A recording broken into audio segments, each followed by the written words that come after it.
Tuan-tuan tanda. Al-fawaid al-ilmiyah, 10 faedah kita nak kutip dalam ayat. Ayat berapa kita? Ayat 42 dan ayat 43 ini. Yang pertama, firmanullah ta'ala, qala Allah ta'ala, wa aqsamu billah. Mereka bersumpah dengan nama Allah. Jahda aimanihim. Sumpah yang kuat sungguh. Ulama tadabbur dia pergi jauh. Dia kata apa? Hadhil ayah wa ghairuha. Ayat ini dan ayat-ayat yang lain menunjukkan bahawa orang Arab ya'lamuna risalatal rusul. Quraisy di Mekah ni sudah pun mendapat maklumat ada rasul. Rasul-rasul dulu ada. Ada umat yang terdahulu yang telah lawan rasul mereka, tak dengar kata. Sebab tu dia kata kita tak nak jadi macam orang dulu. Mana kita ni kalau kita tahu ada benda yang tak baik, kita kata, puak-puak kami ni nak jadi orang baik, tak nak ikut geng tu. Maknanya ayat ini menunjukkan Arab sudah mengetahui rasul-rasul. Bahkan ada riwayat yang mengatakan sebahagian daripada mereka tanassar, ikut agama Nasara, sebagaimana yang berlaku kepada Waraqah bin Naufal, dia ataupun Hunafa Tahannuf, orang yang berpegang dengan ajaran asal dulu. Baik. Yang kedua,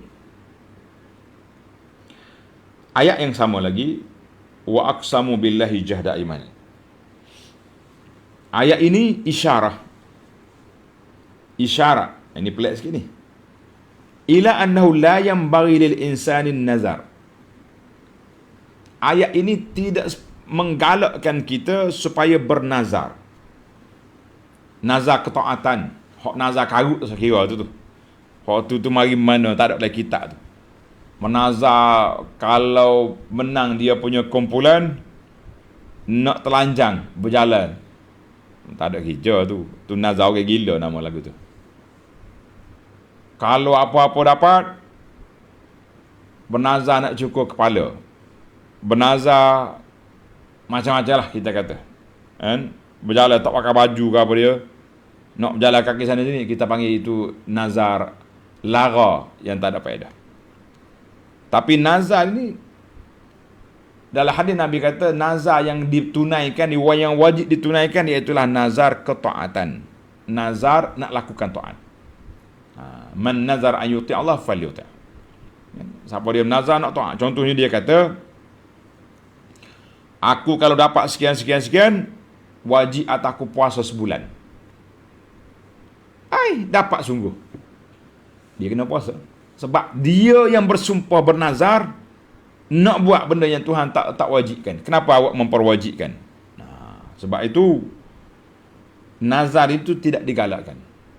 Tuan-tuan dan puan-puan, jangan bernazar, li'annahu qad la yuwaffaqu fil qiyami biha.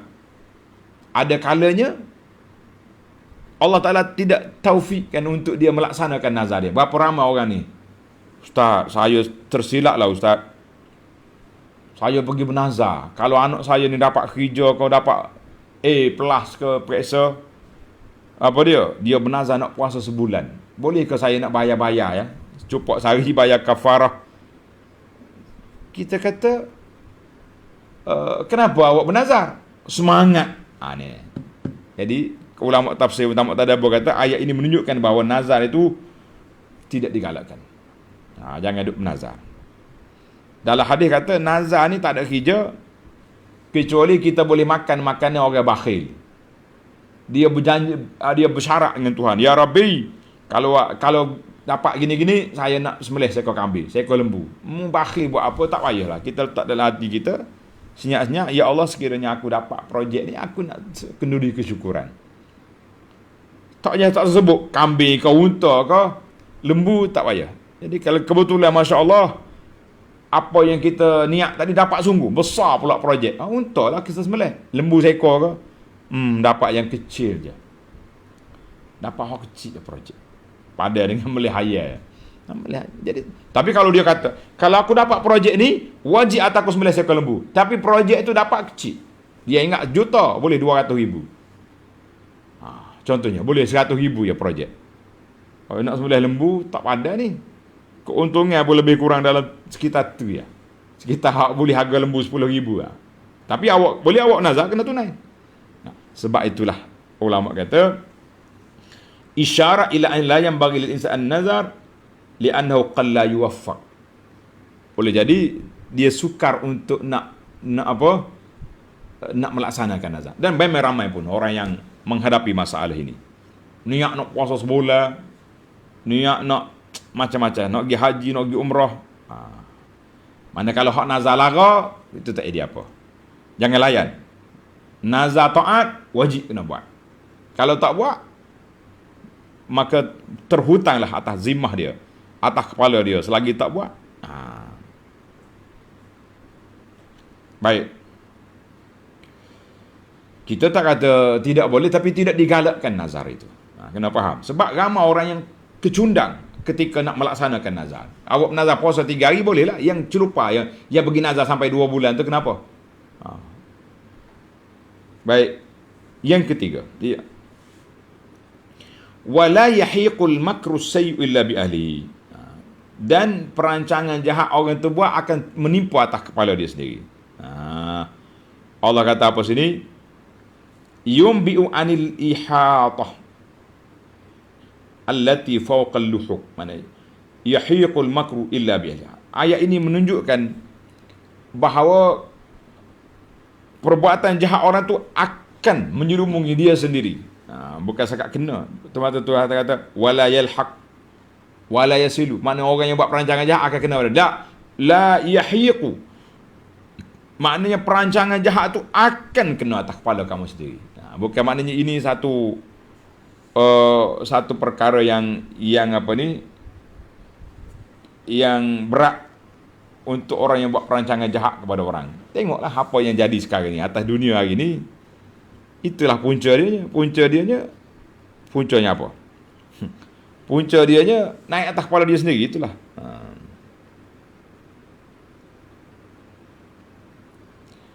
Baik. Yang keempat, mari kita belajar sikit. Yang keempat, ayat yang sama. Wa makras sayy wa la yahiqul makru sayy illa bi ahlihi. Ayat ini isyarat kepada al-makru. Perancangan itu ada 2. Perancangan ada 2. Satu perancangan sayyi, perancangan jahat. Satu lagi perancangan yang baik. Contohnya perancangan nak kena ke Nabi, nak kena kepada Islam, itu dia panggil perancangan jahat. Tapi Allah kata apa? Wa makaru wa makarallah. Allah, mereka buat perancangan jahat, Allah Ta'ala balah balik perancangan mereka. Tapi kalau kata fa inna makrallah, perancangan yang Allah Ta'ala buat untuk mengalahkan musuhnya, itu dia panggil makrun hasan, perancangan yang baik. Jadi kita kena tahulah perancangan ni ada 2. Satu perancangan teori jahat, itu tak baik. Satu lagi teori bagaimana nak menyekat kejahatan, itu teori yang baik. Jadi ada dua di sini. Isyarat kepada ayat ini ada dua al-makru. Yang kelima, ayat yang sama lagi. Ayat ini kita tak ada banyak di sini. Man arada su'ha bihi su'. Tulis sikit bahasa Arab kata. Man arada su'a haqa bihi su'u. Siapa dia buat perancangan jahat, kejahatan tu akan naik atas kepala dia. Naik atas kepala dia. Wa fil masalil masyhur. Daripada kata bidalan, kata perumpamaan yang masyhur, man hafara li akhihi hufratan waqa'a fiha. Dengar ingat bahasa Arab ni. Man hafara li akhihi hufra waqa'a fiha. Siapa dia gali lubang nak jatuhkan saudara dia akan jatuh sendiri.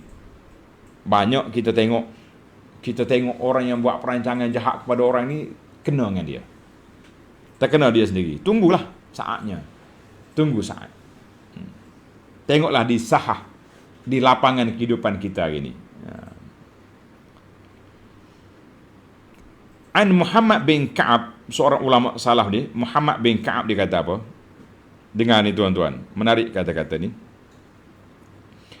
Thalathun man fa'alahunna lam yanju hatta yunzala bih. 3 perkara. Siapa dia buat, dia tidak akan lepas kecuali terkena atas kepala dia sendiri. Macam bidalan tadi lah, siapa dia gali lubang untuk jatuh orang, dia jatuh dia. Yang pertama, man makara. Siapa dia buat teori jahat kepada orang, kena atas kepala dia. Dalil, dia baca ayat wala yahiqul makru sayyi illa bi ahli. Allah kata orang buat perancangan jahat atas jatuh atas kepala dia. Yang kedua, al-bagha. Bagha ni buat perancangan ngenak pada orang, jahat, zalim pada orang. Jangan buat. Kalau dia buat, dia kena juga. Dalil dia, ya ayuhan nas innama baghyukum ala anfusikum. Hei manusia, kejahatan kamu tu akan naik atas kepala kamu sendiri. Surah Yunus ayat 23. Yang ketiga, nakasa. Siapa dia batal ke perjanjian, tipu orang, buat berjanji molek-molek, aku bersumpah, tanda tangan sia-sia, kemudian dia batalkan, dia akan kena juga apa yang dia buat itu. Dalam suratul Fath ayat 4, ayat 10, faman nakatha fa innama yankusu ala nafsi. Siapa dia batal, buat janji molek-molek, dia batal, dia sesungguhnya pembatal akan kena atas diri dia sendiri. Ini kata-kata Muhammad bin Ka'ab, dinukilkan oleh akhrajahu Ibnu Abdu bin Humaid wa Ibnu al-Munzir wa Ibnu Abi Hatim kama fi Dur al-Mansur lis-Suyuti. Baiklah. Kita pergi kepada yang ke-6. Ayat yang sama lagi. Rupanya ayat ni dia panjang, dia punya banyak benda boleh bongkar di sini. Wala yahiqul makru sayyi illa bi ahli. Mana orang perancangan jahat kena atas kepala dia. Ada timbul soalan. Dikata kathiran ma nara annal makir yamkuru wa yufiduhul makru. Ada juga orang buat perancangan jahat jadi tu. Dia buat perancangan teori, jadi sungguh. Nak jatuh orang ni, jatuh sungguh. Nak kena orang ni, nak zalim orang ni, zalim sungguh. Jadi, macam mana Tuhan kata tak jadi? Dalam ayat ni, macam mana kita nak faham? Al-jawab. Jawab yang pertama, kita memahami konteks ayat ini. Ayat ni duduk di mana? Annal makral marzkur fil ayah wal makru lazi makaruhu ma'an Nabi sallallahu alaihi wasallam. Jadi ayat ini sebenarnya menunjukkan kepada perancangan jahat Quraisy. Nak kena ke Nabi, nak halau Nabi, nak bunuh Nabi, macam-macam nak, semuanya tak jadi. Bahkan mereka yang terbunuh, Nabi kita berhijrah, mereka yang terbunuh dalam peperangan Badar. Itu satu. Yang kedua, jawapan yang kedua pada soalan tadi, annal umur bi'awaqibiha. Semua urusan kita ni kita tengok di akhir, di hujung. Kata orang, hujung jatuhnya di mana? Siapa dia ngenak kepada orang, mungkin dia menang. Pusingan pertama dia menang. Perancangan dia jadi. Rusaklah kawan tu. Reputasi kawan tu jatuh. Dan dia punya tuduhan mengena. Orang percaya. Tetapi lama-lama hilang juga kepercayaan orang. Sebab tu kita tengok orang yang masyhur. Glamour lah. Kalau dia buat tuduhan, orang percaya belaka. Akhir sekali, ajaran dia ditinggalkan oleh orang. Terpinggir dia duduk keseorangan. Sebab ayat ini tetap akan berlaku. Cepat ataupun lambat. Banyak ataupun lewat. Akan berlaku. Itu maksudnya. Bukan berlaku. Mungkin jadi pusingan pertama dia menang. Dengan perancangan jahat dia tu. Tapi yang kedua, yang ketiga, tengok apa jadi. Dengan teori-teori yang dibuat oleh Barat. Dulu kita nampak macam dia menang, ya tak? Tapi sekarang ni di Barat, ada sebahagian negara sudah hampir-hampir bertukar penduduk dia kepada orang Islam ramai di sana. Tak kira lah orang hijrah mari daripada mana. Itu dia punya. Kita tengok nanti, insya-Allah.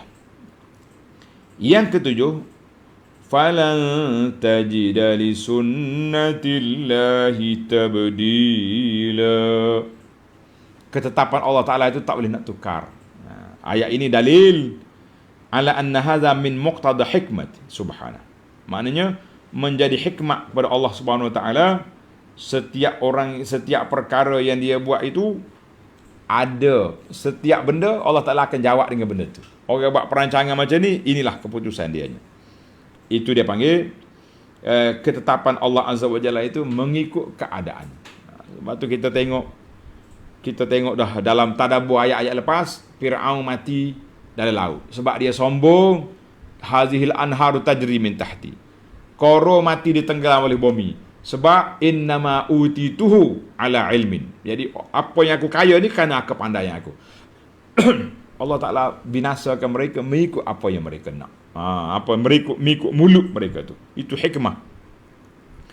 Yang ke-8, ayat yang sama juga, falan tajida li sunnatillahi tabdila walan tajida li sunnati tahwila. Raddun, ayat ini juga menolak kepahaman orang yang mengatakan Allah Ta'ala ni buat satu benda ikut dia gitu ya. La, Allah Ta'ala akan buat satu ketetapan yang memang kalau orang perhatikan sangat mempunyai kebijaksanaan Allah Azza wa Jalla dalam perkara yang tersebut. Sebab tu Tuhan tak kata ketetapan aku ni tak boleh tukar dan tak boleh nak orang panggil tahwil wala tabdil. Baik. Yang ke-9 hampir sama juga. Sebab dalam kitab ni dia pilih daripada tafsir itu tafsir ni. Yang ke-9 ayat yang sama lagi. Ayat ini juga menunjukkan kepada kamalu qudratillah, sempurnanya kuasa Allah. Tadi hikmah, iaitu kuasa Allah Ta'ala, maknanya kalau Tuhan nak apa-apa, la tubaddal wa la tughayyar. Tak boleh nak tukar, tak boleh nak ubah. Itu yang dikatakan kun fayakun. Tak siapa dia boleh ubah. Tak boleh ubah dah. Itu ketetapan Allah Azza wa Jalla. Baik yang terakhir, yang ke-10 dalam ayat kita ni. Ayat yang sama, wa sunnatullah fil awwalin. Ketetapan yang Allah Ta'ala letak kepada penderhaka zaman dulu dan penderhaka yang kemudian sama aja. Punca binasa kamu istikbar. Punca binasa dia sebab apa? Kerah kepala, sombong, tak dengar kata. Habis. Maknanya orang dulu pun sombong lah. Sebab punca binasa, orang yang kemudian juga sombong akan binasa. Umat kita ni pun, siapa dia sombong, dia juga akan binasa. Yang penting, kita simpulkan dalam perbincangan kita ini, para jemaah sekalian, perancangan jahat yang dibuat, orang itu akan terkena dengan kejahatan dia. Kita tengok lagi ni, pusingan. Kata orang, roda pusingan tu sekali atas, sekali bawah. Orang buat jahat pada orang, dia akan kena. Saya tak nak ulas isu semasa. Saya takut dibimbangi pelajar-pelajar kita ni salah faham dan mudah sensitif bila terpijak ekor. Padahal benda betul kita cakap, tapi pijak ekor dia selalu mengamuk selalu. Jadilah itulah yang kita nak. Baiklah para pelajar sekalian, tamatlah 10 perkara. Sekali lagi saya ambil kesempatan di sini kepada muslimin dan muslimat sekalian. Negara kita dilanda banjir. Dulu bila berlaku satu tempat banjir, kita kata kawasan ni tak kena, ada maksiat banyak lah, pentadbiran tak betul, berlaku ni penyelewengan sana sini, entam sana. Tahun ni agak pelik. Boleh kata kebanyakan negeri telah dilalui oleh air, banjir. Kita nak tuduh macam mana?